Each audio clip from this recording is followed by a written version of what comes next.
for all of the hard work that they do to provide quality services for refugees around our city.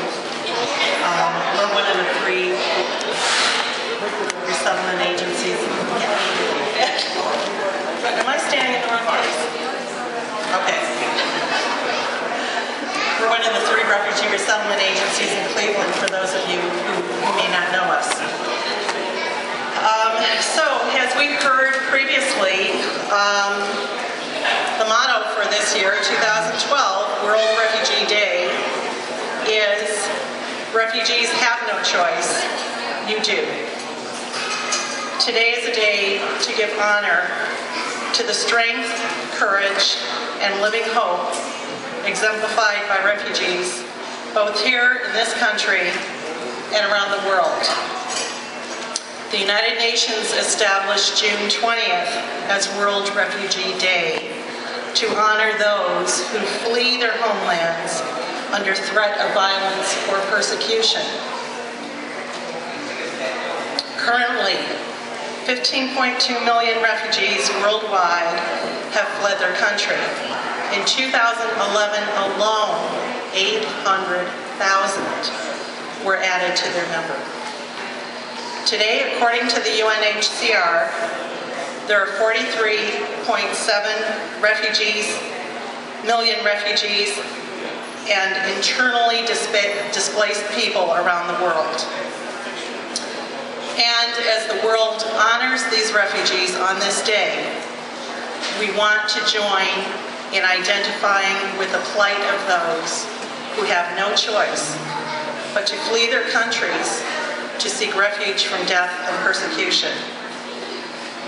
In the United States, there is currently a cap set by the President of 80,000 refugees per year that can be resettled in the United States. But resettlements have fallen short of that due to complications with security clearances. Refugees are required to undergo up to 5 different security clearances. These clearances are with different agencies and have different expiration dates. Sometimes refugees may have one security clearance expire before they have had time to finish the other required clearances. From 2010 to 2011, when new security clearances were put into place, the number of refugees entering the United States dropped from 73,000 to 56,000, even though the cap remained at 80,000.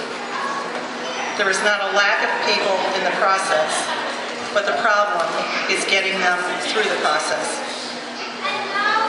Even where a person may fall within recognized refugee definitions, they may still face hurdles in gaining admission to a country where they can claim refugee status. Though fleeing persecution, a refugee remains a non-national of any state but their own. In the midst of economic crises, rising unemployment in many parts of the world, and political and social instability, one of the greatest challenges facing refugees is human fear and insecurity mixed with rejection of the other and neglect of the weakest. If World Refugee Day prompts us to pause and examine the strengths and weaknesses of the current system, we need to ask of ourselves and the governments we live under those questions of the meaning of democracy and justice, and of whether everyone has the right to have rights. Attitudes toward international refugee protection serve as a kind of litmus test of the health of our democratic societies. The institution of asylum is itself a reflection of values such as justice, fairness, and equality. Its existence is an indicator of the importance of these values in society as a whole. Our attitude towards the most vulnerable in our midst and at our door may reveal more of the true values and concerns of our society and our own lives than we care to admit. We must not turn away from those in need. Refugees leave their country because they have no choice. We must choose to help. Our agency has proposed to increase the number of refugees somewhat next year. We've added programs to help programs to help refugees in their resettlement process. And I invite you to go to our website at www.internationalservicescenter.org to learn more about some of the services that we offer, and to also become involved in our agency. We welcome volunteers, and we welcome people to visit and learn more about us. Thank you very much.